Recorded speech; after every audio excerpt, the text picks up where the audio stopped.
नमस्कार प्रणाम। आप सबके चरण छू के आशीर्वाद लेहल चाहतनी और हम बस सर्व स्वस्थ रही, घर में रही, अपने आप की सुरक्षा करी, खुद सुरक्षा करी और देश बचाई। घर में रह शायद तबे हमनी के देश बच पाई और काफ़ी लोग रुआ लोग सलूट के काबिल बनी,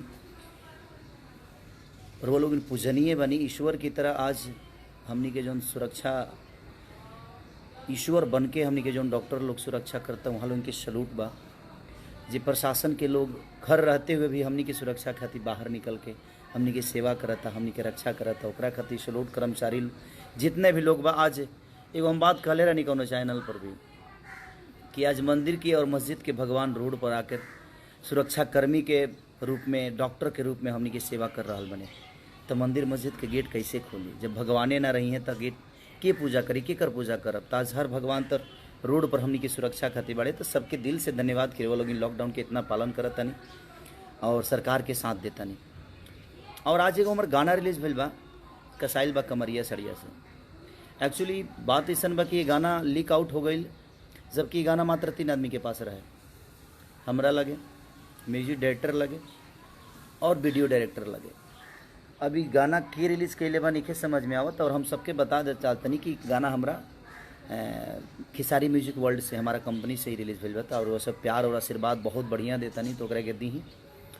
और हमार फोटो लगा के बहुत सारा लोग मिसयूज करता, तो प्लीज़ हम लोग सबसे रिक्वेस्ट करता नहीं, जितना भी भाई मिसयूज करे वाला लोग बा, प्लीज़ वो लोग मान जाए, ना तो हम कार्रवाई करब तो सीधे जेल भेजब। बहुत तकलीफ होता है कि आप लोग श्रोता के, भगवान स्वरूपी जनता के बेवकूफ़ बनावत तनी फोटो डाल डाल के। ये अच्छा बात नहीं है, क्योंकि विश्वास के साथ वो सब विश्वासघात करत तनी। और ये गाना रिलीज़ कहाँ से भइल बा, के करवौले बा, तो हम पता कहिए ले, लेकिन अभी फ़िलहाल हमारा कंपनी से ही रिलीज हो गई बा। तो लोग इन्हें करके प्यार दी। और जितना भी कंपनी के जे लोग बा, मैं सबका के रिक्वेस्ट करत तनी पहले कि रउआ लोग इनके हाथ जोड़ के प्रार्थना करत नहीं कि बिना हमारे गाना ले हमारे फोटो और पोस्टर प्लीज़ मत बनाए। अगर वह बनाए तो काल चल के अगर हम कोनो कुछ करत नहीं तो फिर ओकर दोषी हम नहीं कि पहले क्लियर बताए तनी। ऐसे आज बहुत गुस्सा में बनी, हम बहुत कम गुस्सा हो कि लेकिन तकलीफ होला। बहुत दिन से हम देखा तनी कि जनता रूपी श्रोता के आप सब बेवकूफ़ बनावत तनी। गाना कौनो रहता, पोस्टर कौनो डुआ सब डाल के, या केहू के भविष्य के साथ, केहू के विश्वास के साथ खिलवाड़ करता नहीं। तो प्लीज़ अब एको आदमी ऐसा मिली तो भाई हम कार्रवाई करब। अकाल चल के अगर कोनो प्रकार के हम अब छोटा मोटा कार्रवाई ना करब तो बढ़न करब, आदमी बना देब। तो दिमाग में रखी रहे, वह सभी हम प्यार से समझावत तनी। जितना लोकल चैनल के लोग बा सबके रुआ गाना ली तो रुआ रिलीज़ करी, पोस्टर बना के दी, हमरा कोनो दिक्कत नहीं है। लेकिन रुआ गाना कौनो पोस्टर, गाना पुरान पोस्टर नया डाल के रुआ लोग इनके पब्लिक के विश्वास के साथ विश्वासघात करत नहीं, ये गलत बा ना। सबके अपन कैरियर होला भैया। अब केहू के कैरियर के साथ खिलवाड़ करे तो केहू कैसे चुप रही रुआ बताई? तो प्लीज़ रुआ सबसे रिक्वेस्ट बा, रुआ लोग इन पूजनीय बानी, रुआ लोग के हम हाथ जोड़ के प्रार्थना करते नहीं कि भैया ऐसा मत करी, केहू के विश्वास के साथ विश्वासघात मत करी। केहू के भी अपन कैरियर होला। आज अब सबसे ज़्यादा तकलीफ में तो कलाकारें हुई हैं आज की डेट में। रोज समझ हमनी के काम का बा कार्यक्रम करेंगे और पब्लिक आई तब कार्यक्रम ना हो पाई। कम से कम 6 से 7 महीना तो हमनी के घरे बैठल रह जा। तो गने में बाजे हमनी के दूगो रुपया ली तो अपन घर परिवार चली। भाई हमनी के खरबोपति तो हहीं जाना, कोनो बिजनेसमैन तो हहीं जाना, हमनी के उहे दूगो रोजी रोटी बा। आज रुआ मजदूर बानी तो रुआ कहीं 2 पैसा 200 400 500 कमा ले, लेकिन हमनी के अब ना सिनेमा 6 महीना कर पाइब जा, और ना ही सिनेमा रिलीज हो पाई, और ना ही हमनी के कोनो कार्यक्रम कर पाए। जैसा 2 रुपया कहाँ से भाई? अपनों खर्चा बा, वही में सब जनता के भी कोशिश करेला आदमी जेकर जितना हेल्प कर सके। तो प्लीज़ रुआ सबसे रिक्वेस्ट करता नहीं कि रुआ लोग ऐसा मत करी जौना से इंसान तकलीफ में आ जाए।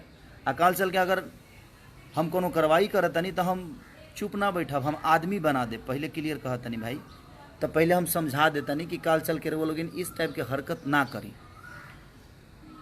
कि केहू पब्लिक के साथ रुआ गद्दारी करता नहीं। गाना कुछ और रहता और पोस्टर कुछ रुआ नया डाल दिले बनी। अभी जितना लोग कमरिया सड़िया से डलले बा, प्लीज़ रुआ सब डिलीट कर दियो करा के अपने चैनल से, हम रिक्वेस्ट करता नहीं। आना तो हम डिलीट करब तो हम चैनल बंद करा दे। ऐसे रिक्वेस्ट करता नहीं कि रुआ सब डिलीट करा दी कि आदमी एक जगह सुने ओकरा के बताई 500 जगह रुआ सब लोड कर दिले बनी। ई गलत बात बा ना। मेहनत के कर के उतना जे राइटिंग में मेहनत कैलस, जे गवलस, जे म्यूजिक बना, सबके अपन एगो मेहनत होला ना। तो ओकरा के वो लोग फ्री में बैठ के घरे बैठ के लोड कर देता नहीं। ये गलत बात बा। कमाइए, अगर आपको है तो कहीं वो लोग कहीं हमरा से कि भैया हमके भी गाना दे दो, जितना खर्चा लगे उतना दे दिए भाई, हम उतारो के दे दे, का दिक्कत बा। तब ऐसे रिक्वेस्ट करत नहीं रहुआ सबके कि प्लीज़ ऐसा मत करी। और हमार पोस्टर, हमार फोटो जे भी यूज करी भाई, एक बार पूछ ले हल करा लो। फोटो अगर हम गवले होकी तो हमारे यूज कला, केहू के बैकूफ बनावे की जरूरत नहीं है ना। पब्लिक जन होला एक भगवान की तरह होला, विश्वास कर जाला वो फोटो के, काहे कि वो लोग के दिल में बानी हम, वो लोग बहुत प्यार करेला हमके। तब बस रिक्वेस्ट करत नहीं। और बाकी गाना कैसे लीक आउट भइल अब फिर से बतावल चाहते नहीं कि गाना मात्र 3 आदमी के पास रहे, हमारा पास, म्यूजिक डायरेक्टर के पास और जो वीडियो डायरेक्टर ले उनकरा पास। अभी कहाँ से रिलीज भइल बा और के करा के लीक आउट कैले बा वो तो हम पता लगा ले, वो तो हम बाद में उनकर जरा जे भी हो ओकरा से हम बतियाए बढ़िया से। बट वो लोग से रिक्वेस्ट करत नहीं, प्लीज़ जितना भी लोकल चैनल के लोग बा भाई, वो लोग भाई हैं, प्लीज़ ऐसा हरकत मत करी। वो लोग दिल में बानी और केहू के मेहनत होला, ओकरा के ऐसे मत व्यर्थ करी, प्लीज़ रिक्वेस्ट करत नहीं भाई जी। Love you all. और वो हम पब्लिक जनता, अपन भगवान स्वरूपी जनता से भी रिक्वेस्ट करते नहीं कि कौनो भी कैसेट चाहे हमारे अथी आई तो समझ में आ जाए कि हम रिलीज होता। कुछ अगर केहू डालत तो ओकरा के सब्सक्राइब मत करी, ओकरा के डिसलाइक करी, ओकरा के डिसलाइक करी और ओकर सब्सक्राइबर बिल्कुल मत बनी रहुआ। ऐसे हमार गाना आई तो, और हमारा भी गाना रिलीज भइल बा हमारा चैनल पर, जौन गाना के नाम बा कसाइल बा कमरिया सड़िया से, खेसारी म्यूजिक वर्ल्ड डालब तो रुआ सबके मिली। तो प्लीज़ रुआ सब प्यार और आशीर्वाद देते बनी, यहीं देते रहीं और वो चैनल के सब्सक्राइब करी और ढेर सारा प्यार दें। Love you all. घर में रहीं, सुरक्षित रहीं, खुद के रक्षा करी, माँ बाप के प्यार करी और देश बचाई। और वह घर में रह, देश बची। लव यू ऑल, दिल से प्रणाम।